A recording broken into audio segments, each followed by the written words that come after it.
જય દ્વારકાધીશ મિત્રો, સ્વાગત છે તમારું નવા મિની વ્લોગમાં। સવારમાં જો આપણે દ્વારકાધીશ મંદિર આગળ આવી ગયા, દર્શન કર્યું। સવારમાં નહીં, આપણે ટ્રીપ મારીને આવ્યા હતા, બપોર થઈ ગયા હતા। અને અહીંયા જો કેશુભાઈ છે ફૂલ મોજમાં બાકી, અને અહીંયા જો માનવભાઈ છે જેની હાલવાની ચાલ જોવો, એની ચાલ તો જોવો યાર, ત્યાર પછી નીકળી ગઈ આપણી બાજુમાંથી જીવગન। જો જીવગનમાં કેમ પેસેન્જર ભર્યા છે। પછી પાછી બીજી ટ્રીપ તો ન મળી, પછી પેટનો ખાડો પૂરો આવી ગયા। અહીંયા ભારાભાઈ છે અને રાજાભાઈ છે, બે આપણે આવી ગયા હતા જમવા। ત્યાર પછી આપણે બહાર નીકળતા બીજી ટ્રીપ મળી ગઈ હતી ને આપણે ટ્રીપ કરીને આવી ગયા હતા, બેટ દ્વારકા ડાયરેક્ટ ડ્રોપ કરવા ગયા હતા।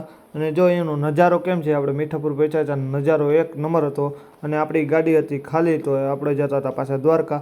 અને દ્વારકા જતા હતા, અહીંયા વાંકોલ માતાજીનું મંદિર છે મોજપા ઘર, તો આપણે અહીંયા દર્શન કરવા આવી ગયા હતા। આપણે દર્શન કરી લીધા અને કમેન્ટમાં જય વાંકોલ લખી દેજો। પછી અહીંથી આપણે નીકળી ગયા પાછા દ્વારકા જવા માટે। પછી આવી ગયા હતા દ્વારકા, અને જો ચા પીવા માટે મૂળવાના ટી સ્ટોલ આપણા સાગરભાઈ ચાલુ કરેલી છે નવી, તો સારું કહેવાય ભાઈ, સાગરભાઈ ટી સ્ટોલ ચાલુ કરી અને ચા પાણી પીને પછી આપણે આવી ગયા હતા પાર્કિંગમાં ધડકાયા કૂતરાની જેમ ફોર વ્હીલની પાછળ દોડવું પડે।